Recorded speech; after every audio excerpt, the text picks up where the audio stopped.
l'auteur du jour, notre invité, lui, il ne pourra pas déposer ses textes à la Ronde des Poètes, simplement parce qu'il vient de les publier chez l'Harmattan, dans un livre qu'il a intitulé « Les cinquantenaires de la honte ». Massé Malon, bonsoir. Bonsoir Rémi Sabimana, je suis très heureux d'être à vos côtés ce soir. Merci également d'avoir accepté notre invitation. Alors, tandis qu'on est dans l'euphorie des cinquantenaires de l'indépendance, vous pensez plutôt qu'il faut, enfin, vous dénoncer 50 années de la honte. Qu'est-ce que vous avez exactement avec les cinquantenaires? En réalité, moi je crois que jubilé, c'est une honte pour toute l'Afrique. Je crois que je devrais même écrire peut-être un 51e nerf pour que les gens comprennent que le comble du ridicule est désormais atteint. Parce qu'à dire, on ne peut pas être dans un univers où l'Occident continue à se greffer à l'Afrique, exactement comme dans une sorte de cordon ombilical, et les gens pensent que véritablement on est libre. On se fait de quoi? Quelle indépendance? Les indépendants des années 60, qui sont pour moi une sorte de pinique, des indépendances folkloriques, parce qu'en réalité, les gens se retrouvent, partagent du vin, du miel, du caviar et tout ça, et jouent véritablement des grands politiciens, alors qu'au fond, l'Afrique misère. Comment expliquer que le peuple africain continue de misérer alors que nous sommes extrêmement riches? Tout le monde a les regards rivés vers l'Afrique. Tout le monde dit que c'est le continent l'avenir. Il n'y a que des Africains qui pensent que ce n'est pas du tout l'avenir du monde. Tout le monde s'en va. Et donc, vous voulez que dans ce contexte, que l'on fasse quoi? Que l'on fasse tout ce ridicule. Moi, j'en ris, je me moque même de tout cela à la limite. Et c'est pourquoi j'en fais les 50 nerfs de la honte. Alors, le premier nerf, il est bien tendu parce que, effectivement, vous le dédiez à la confrérie des calébasseries de Guimbarde. En fait, vous tirez simplement sur cette décadence des mœurs, si on veut, dans la musique actuelle. Oui, vous pouvez parler de décadence des mœurs. Il faut dire que les mœurs africaines sont plus que décadentes. Nous sommes pratiquement 3 dessus plus bas.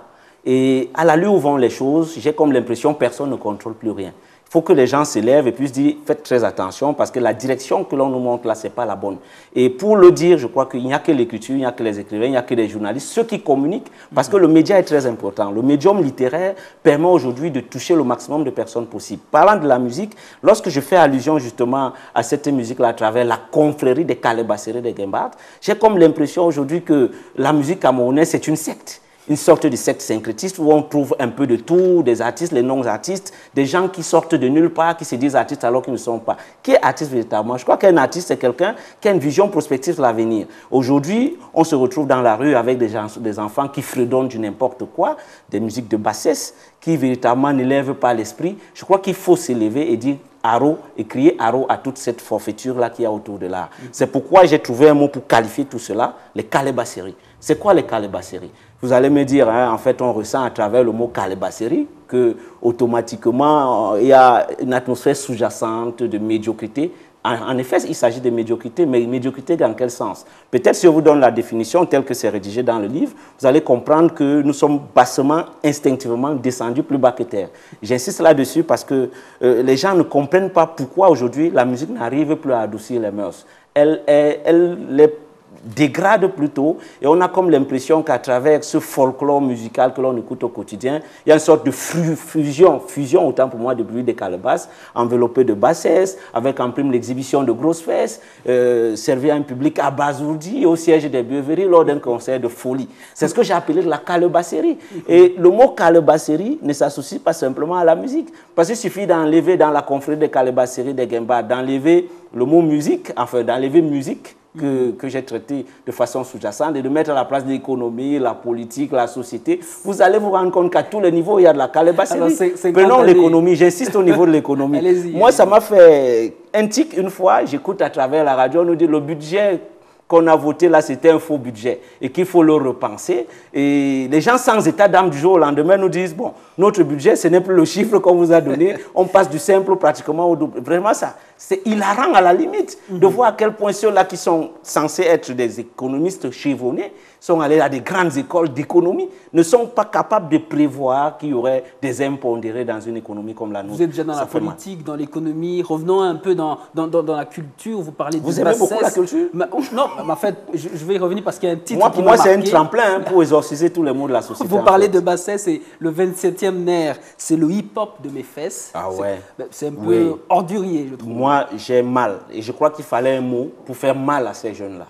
Parce que voyez-vous, quand quelqu'un ose prononcer le nom du président de la République en touchant ses bijoux de famille, ça fait mal.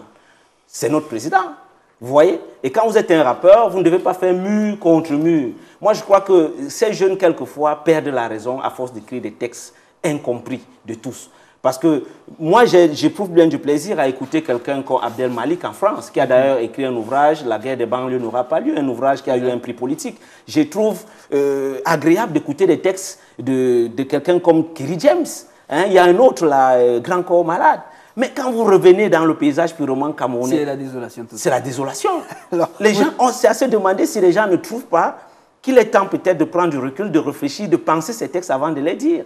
Moi, j'ai l'impression que les rappeurs ici se prennent pour des demi-dieux et qu'ils fonctionnent dans une sorte de cartel où véritablement on a des gangsters comme ça qui se pavandent dans les rues avec des vêtements à l'envers, dans une société qui ne reconnaît pas tout ça. Et le comble du ridicule dans tout ça, c'est qu'on vous dit que le rap est originaire d'Afrique. Moi, je crois qu'il faut revoir encore le rap version présentée aujourd'hui. Je trouve véritablement incongru de penser qu'il soit originaire d'Afrique. Massé Malo, honteux, oui, mais honte également dans le deuxième nerf, vous n'épargnez pas le sport, notamment vous vous attaquez à ces lions indomptables à l'école des marquis. Les lions indomptables à l'école des marquis. Ce texte, je l'écris pratiquement à la remorque des événements qui ont eu lieu en Afrique du Sud. Exact. Vous avez des lions indomptables qui sont censés être les porte-étendards du patriotisme, nous dit-on, qui arrivent là-bas, se mettent à manger le drapeau national. C'est-à-dire que les gens n'ont aucun respect pour le vert rouge national.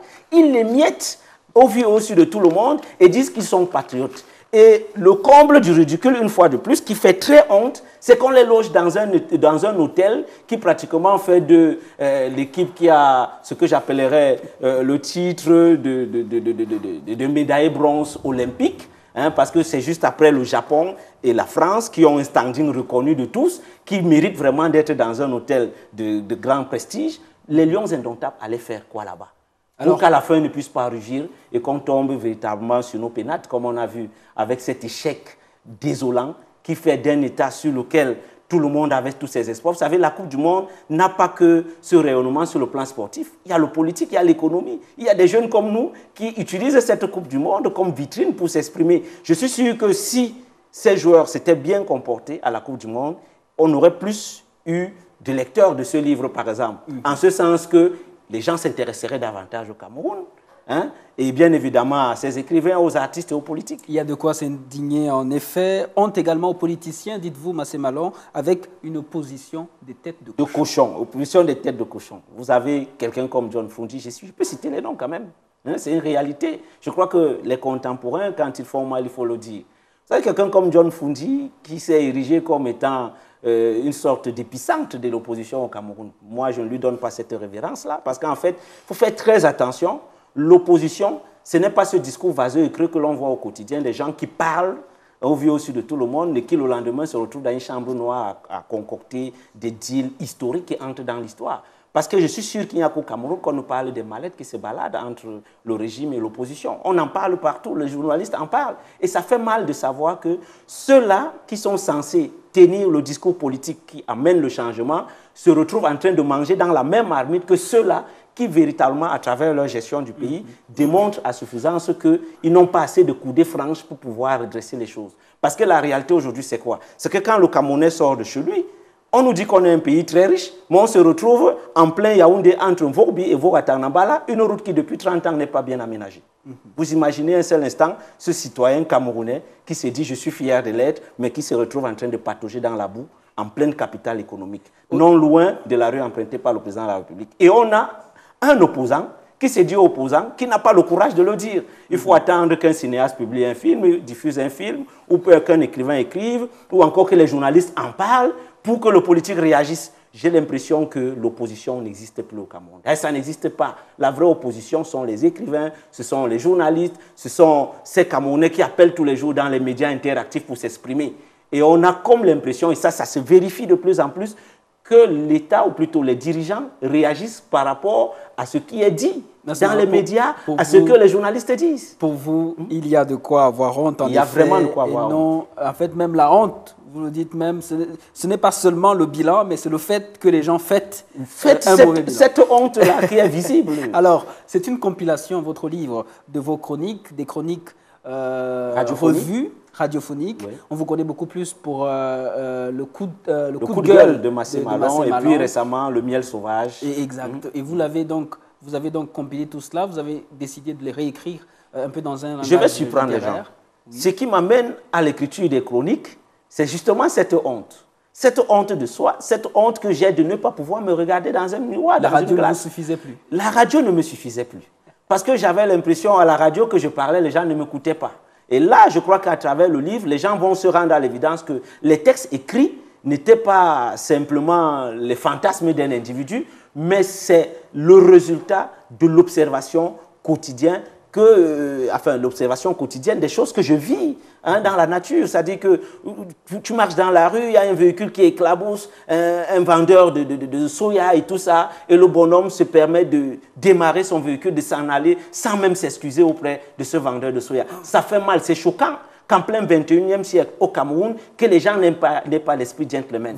Personne ne sait pardonner, personne ne sait excuser l'autre, personne ne sait reconnaître ses torts. C'est ça la réalité. C'est donc à travers, permettez que je chute, c'est donc à travers tout ce que j'ai vu au quotidien que je me suis dit, il faut véritablement apposer ça dans un livre et que les générations futures comprennent qu'il n'y avait pas de lâches, qu'il y avait des gens qui avaient vu tout ça, mais malheureusement, d'autres, ceux qui avaient le pouvoir de décider, n'avaient pas eu l'opportunité de le voir. Alors, il n'y a pas la radio et même le livre, la littérature ne vous ont pas suffi apparemment parce que vous utilisez énormément de néologismes. Vous êtes même un anticonformiste, Massé Malon, parce que quand on vous lit, en fait, on se souvient un peu de Jacques Prévert et de quelque peu de ces fameuses paroles.